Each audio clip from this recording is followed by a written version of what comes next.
आज आप लोगों के साथ शेयर कर रही हूँ हर दिल की पसंद फूले फूले सॉफ्ट क्रिस्पी आलू के पराठे, जो सिर्फ दिखने में ही नहीं, टेस्ट में भी कमाल के हैं। इस वीडियो में आपको मिलेगी एकदम परफेक्ट आलू के पराठे की रेसिपी, साथ में दो मज़ेदार चटनियाँ जो इन पराठों के टेस्ट को और भी ज़्यादा इन्हेंस कर देंगी।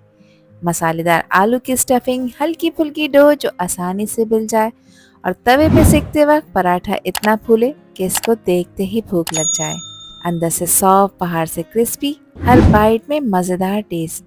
तो चलिए शुरू करते हैं ये ज़बरदस्त नाश्ता या लंच स्पेशल रेसिपी, जिसे देखकर आपके पराठे बिल्कुल परफेक्ट बनेंगे, बिना फटे और बिना मेहनत के।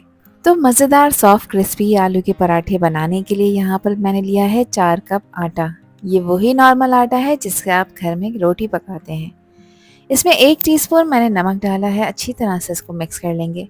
अगर आप आटा यूज़ नहीं करना चाहते तो फाइन आटा या मैदे का इस्तेमाल भी कर सकते हैं।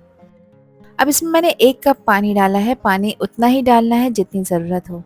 एक साथ सारा पानी ऐड नहीं करेंगे। आटे को बस ऐसे गूंदना है जैसे हम घर में आटा गूंदते हैं नॉर्मली। ये ना ज़्यादा सॉफ्ट होना चाहिए और ना ही बहुत ज़्यादा हार्ड।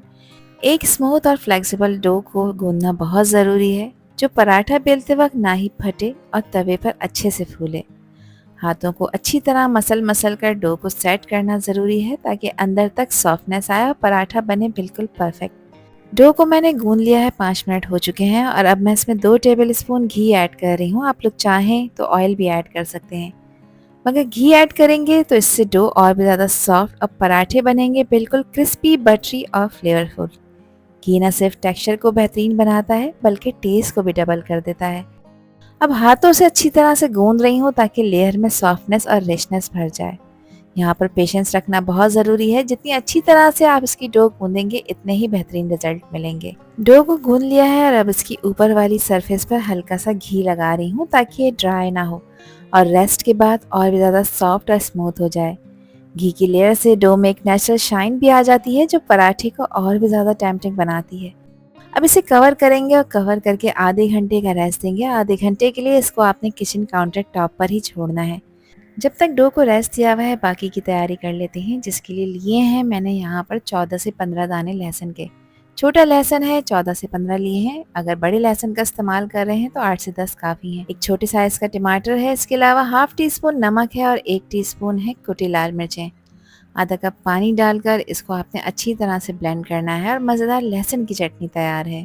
तीखी, चटपटी और इतनी फ्लेवरफुल कि हर बाइट के साथ टेस्ट का लेवल डबल हो जाएगा। ये चटनी आलू के पराठे के साथ बेस्ट कॉम्बिनेशन बनाएगी। अब मज़ेदार इमली की चटनी भी तैयार कर लेते हैं, जिसके लिए आधा कप पुदीना लिया है, 1 कप है हरा धनिया। इसके अलावा 1 टीस्पून कुटी लाल मिर्चें ली हैं। नमक आप हस्बे जायका डालिएगा। आधा कप इमली का पल्प है जिसकी गुठलियाँ निकाल दी हैं। 3 अदद हैं बड़ी वाली हरी मिर्चें और 8 से 10 लहसुन की जवें हैं। इसमें भी आधा कप पानी मिलाकर इसको ब्लेंड कर लेना है और परफेक्ट इमली की चटनी तैयार हो चुकी है। तो चलिए अब मज़ेदार आलू की स्टफिंग तैयार कर लेते हैं, जिसके लिए लिए थे मैंने आधा किलो आलू। इसको मैंने बॉईल कर लिया है। आलू को कम्प्लीटली बॉईल करना है, इसके बाद कम्प्लीटली ठंडा करना है। आलू गर्म नहीं होने चाहिए। अब इन बॉईल हुए हुए आलूओं को मैं फाइन ग्रेट कर रही हूँ ताकि स्टफिंग बिल्कुल स्मूथ और लम्प फ्री तैयार हो। जब आलू अच्छी तरह से ग्रेट होते हैं तो मसाले हर जगह इवनली मिक्स होते हैं और पराठा बेलते वक्त स्टफिंग बिल्कुल बारीक और सॉफ्ट लगती है। ये स्टेप छोटा ज़रूर है, लेकिन इससे पराठे का टेक्सचर बहुत ही बेहतरीन बन जाता है और पराठे फटते नहीं हैं। तो सारे आलूओं को मैंने इसी तरह से ग्रेट कर लिया था। तो चलिए अब इसमें कुछ खुशबूदार मसाले डाल लेते हैं, जिसके लिए 3/4 टीस्पून डाल रही हूँ मैं नमक। नमक आप अपने टेस्ट के अकॉर्डिंग डालिएगा। 2 टीस्पून इसमें क्रश हुआ हुआ धनिया ऐड करूँगी। अच्छा, धनिया और ज़ीरा जो मैंने इसमें ऐड किया है दोनों को भून लिया है, इससे फ्लेवर अच्छा आता है। हाफ टी स्पून इसमें मैंने घर का पिसा हुआ खुशबूदार गरम मसाला डाला है और 1 टीस्पून है भुना कुटा ज़ीरा। इसके अलावा अच्छे फ्लेवर के लिए 1 टीस्पून इसमें चाट मसाला ऐड कर रही हूँ। इसको स्पाइसी टच देने के लिए 1 टीस्पून पिसी लाल मिर्चें ऐड कर रही हूँ, और मिर्चों की क्वांटिटी आप हमेशा अपने टेस्ट के अकॉर्डिंग रखा करें, जितनी खाना आप पसंद करें। हाफ टी स्पून इसमें हल्दी का पाउडर डाला है और 1 टीस्पून इसमें कुटी लाल मिर्चें भी ऐड करूँगी। 2 से 3 हरी मिर्चें हैं जिसको मैंने बारीक चॉप कर लिया है, ये इसमें ऐड कर देंगे, और ये हरी मिर्चें तीखी वाली हैं। आप लोग चाहें तो इस स्टेप को स्किप कर सकते हैं। 1 टीस्पून इसमें मैंने अदरक लहसुन का पेस्ट शामिल किया है। इसके अलावा फ्रेश हरा धनिया है जिसको बारीक चॉप करके इसमें ऐड किया है, ये 3/4 कप है। एक छोटे साइज़ की प्याज को बारीक चॉप करके इसमें ऐड किया है। प्याज मैंने छोटे साइज़ की यूज़ की है ताकि आलू की स्टफिंग में पानी ना आए। अब हाथों से अच्छी तरह से मिक्स कर रही हूँ ताकि सब कुछ इवनली कंबाइन हो जाए, स्टफिंग हो जाए सॉफ्ट, स्पाइसी और बिल्कुल स्मूथ, जो पराठे में ईजिली स्प्रेड हो जाए और बेलते वक्त ना ही ये बाहर निकले। अब इस स्टफिंग को इक्वल पोर्शंस में डिवाइड कर रही हूँ। हाथों से स्मूथ बॉल्स बना रही हूँ ताकि हर पराठे में स्टफिंग की क्वांटिटी बिल्कुल परफेक्ट हो, ना ज़्यादा और ना कम।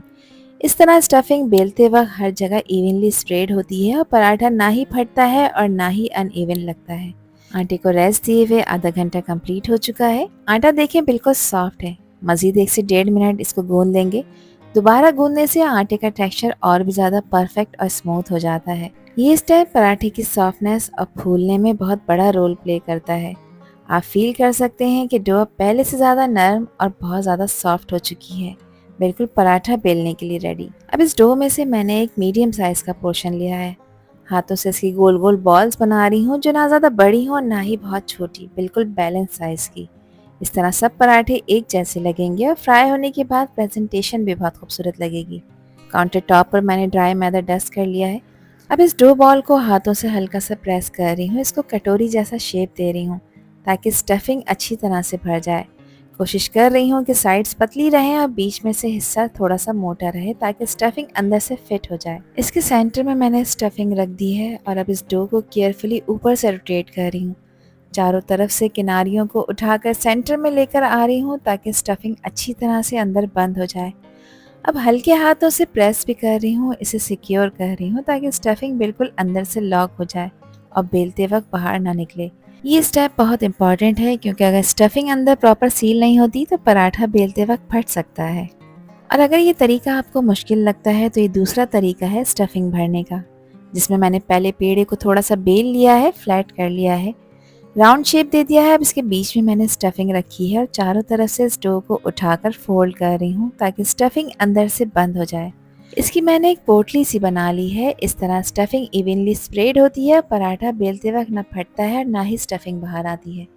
जो एक्सेस पोर्शन है आटे का, इसको हम इसमें से निकाल देंगे और प्रॉपर सील कर देंगे।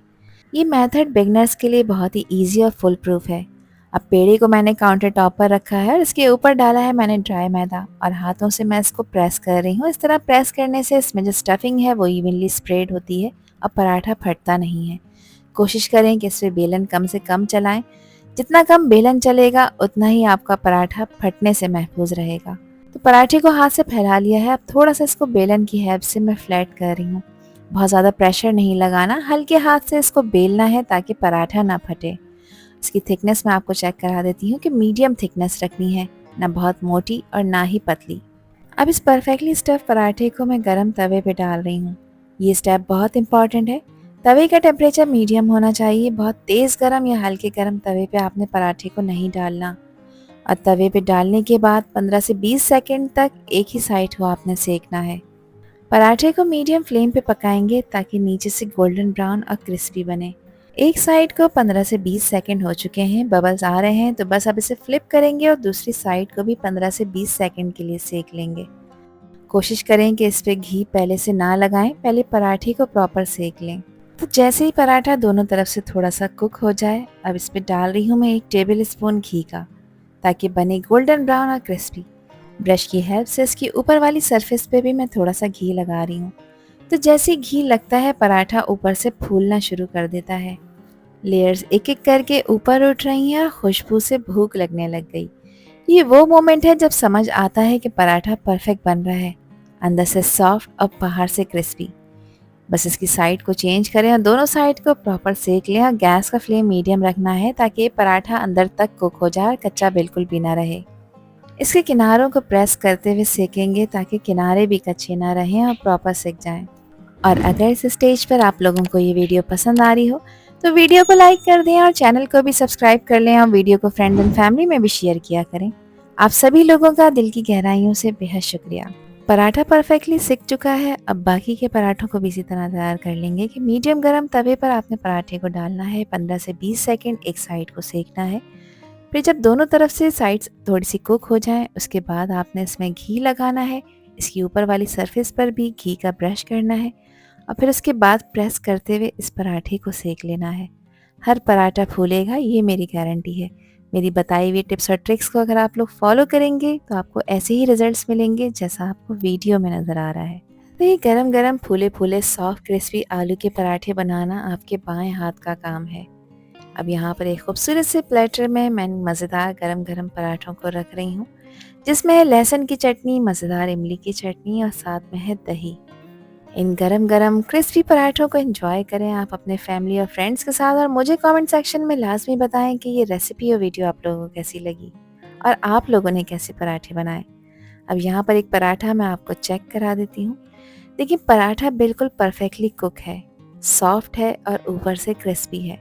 और जब मैं इसको तोड़ूंगी तो आप लोग देख सकते हैं कि इसकी स्टफिंग पराठे के कोने कोने में फैली हुई है, बिल्कुल इवनली। आई होप कि ये रेसिपी और वीडियो आप लोगों को पसंद आई होगी। पसंद आई हो तो कमेंट सेक्शन में अपना प्यारा सा फीडबैक मुझे लाजमी शेयर करिएगा, और चैनल पर न्यू है तो चैनल को भी ज़रूर सब्सक्राइब कर दीजिएगा। आपसे फिर मिलूंगी इंशाल्लाह एक न्यू वीडियो में एक न्यू रेसिपी के साथ। अल्लाह हाफिज़, अल्लाह निगहबान।